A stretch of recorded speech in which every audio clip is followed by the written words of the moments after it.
In its statement posted to the website of the Ministry of External Affairs of Venezuela, the government claims that the Ali administration is partaking in an inexplicable setup in conjunction with U.S. multinational ExxonMobil. The statement also claims that Ghana's president is uttering infamies against Venezuela and is further placing itself as a victim of the Spanish-speaking country on the basis of unsustainable speculations and inconceivable arguments under the false premise of aggression. The official statement from the country also proffered that the Bolivarian Republic of Venezuela ratifies that it will defend its territory and its legitimate rights over Essequibo, Guyana, in strict adherence to international law and the Geneva Agreement of 1966.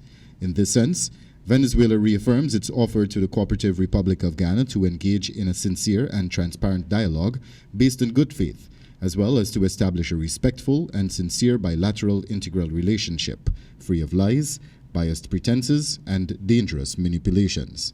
On Saturday, during an address to the nation, His Excellency President Irfaan Ali reiterated a series of events by the Spanish-speaking country, which took place over the past few weeks, beginning with a declaration on January 7, 2021, by Venezuelan President Nicolas Maduro titled "Territory for the Development of the Atlantic Facade," which laid unilateral claims to Ghana's territorial integrity, and leading up to strong condemnation by the international community of the acts meted out to Ghana by its western neighbor.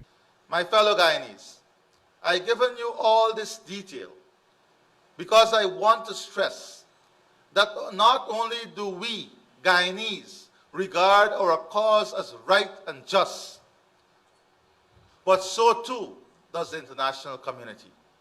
We have friends. Ali noted that he was in receipt of a letter from the Secretary General of the United Nations, Antonio Guterres, in which he reaffirmed his decision to choose the International Court of Justice, ICJ, as the means to be used for the solution of the controversy. President Ali reiterated that Ghana is fully committed to the ICJ process and therefore will continue to pursue that course.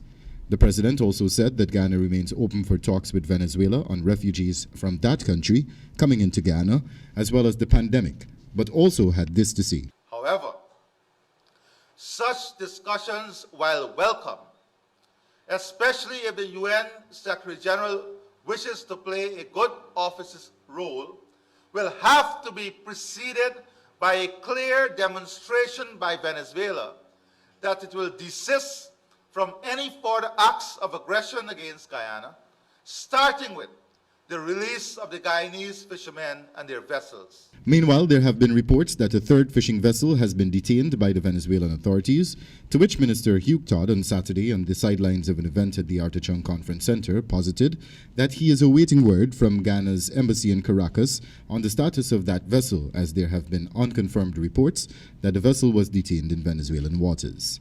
This newscast engaged the minister on avoidance of recurrences. The following is an excerpt of that brief engagement. Based on all that has happened, what systems have been put in place to avoid a recurrence? Of the Venezuelans detaining and arresting fishermen being arrested, of Venezuela coming into our territory, and so on. Well, exactly what we're doing right now, reaching out to the international community. But is that enough to avoid a recurrence? It helps. It helps. It's name and shame. No physical presence? We are going the route of a diplomatic solution, not a military solution. Understood, but of course we want to ensure that our official we're well protected within the international community, and by extension that extends to the fishermen. When you say you're well protected, define what you mean by that. We live in a global environment with international laws and norms. I understand. So I just if one country specifics. decides to violate that, then they'll be condemned, and it affects their actions. Is condemnation enough, or It works. It's working right now. Wendell Badrie, HGP Nightly News.